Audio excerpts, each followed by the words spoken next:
What's up everyone, this is Rav from the Six File, and this is my Apple Buyer's Guide for early 2016. Now, to be completely transparent, a lot of my research comes from macrumors.com, so check out their website after the video is completed and after you've hit that subscribe button. So now let's dive in. Apple makes their big hardware announcements at their major press events.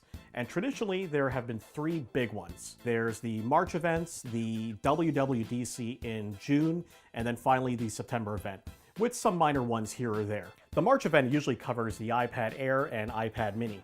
Last year, they didn't actually refresh those because they just did that a few months before in November 2014. Last year, during March, they announced the Apple Watch and then the new MacBook. So this year, I expect that the iPad Air, iPad Mini, Apple Watch, and new MacBook to get some updated hardware. Then there's the Worldwide Developers Conference, and in this event, which is usually held in June, covers the latest version of OS X, the operating system for the Mac lineup, and then iOS, which is the operating system for the iPhone and iPad. And they'll probably cover the Watch OS system as well. While the headline act for this show is software, Apple does have a tendency to drop some new hardware at this show, typically in their MacBook, iMac lineup. And then finally, to round out the big three, is the September event known as the iPhone event. So 2016 should follow the same pattern as 2015. And these three big events are probably set in stone. And if you keep these three big events in mind, you should know when to buy Apple's products.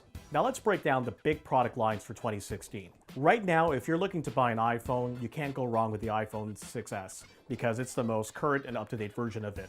You'll get a solid 8 months out of it before the next iPhone is released, which will be the iPhone 7 in September. And that's going to be a major update to both the external look and the internal hardware of the product. And as many people are speculating, this will be the first iPhone that will not have the 3.5mm headphone jack. The only way you're going to be able to listen to music with headphones is either through Bluetooth or through the Lightning port, because this has to end. If you're looking to pick up an Apple Watch, now is not the time. March is probably when they're going to announce the next version of it, and I expect this to be a major update. If you're in need of an iPad Air or an iPad Mini, hold off until March. These two products have not been updated since October 2014, so they are severely due for an update. The iPad Air 3 will likely be an overhaul of the design because they've been using the same look and feel of it since I think it was 2013. There's been some rumors that the iPad Air will feature 4 speakers, much like its bigger brother, the iPad Pro. I don't think this will happen because if the iPad Air takes on 4 speakers, then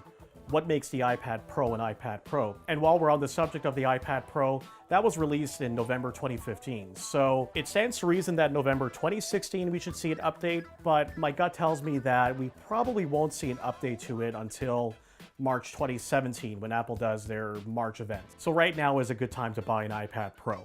Now let's talk about the MacBooks, which will certainly get an update this year. The MacBook Air should be updated in March. The new MacBook, the one with the USB-C port and nothing else, should be updated in April. And finally, the MacBook Pro Retinas should be updated in May. And then finally, the iMac and Mac Pro, which I'm calling to be updated in June at the WWDC 2016 event, especially the Mac Pro, as that's been long in the tooth. So there you have it, a general overview of when to buy a piece of Apple hardware for 2016. If you have any questions for me, please let me know in the comments section or follow me on Twitter at The Six File. Thanks again. The same name convention that Apple follows, much like the iPhone 5C that came out a few years back, this being another budget-friendly phone, it seems to reason that this is likely going to be called the iPhone 6C. And also, I don't see Apple going back in time and reaching back to the 5, especially with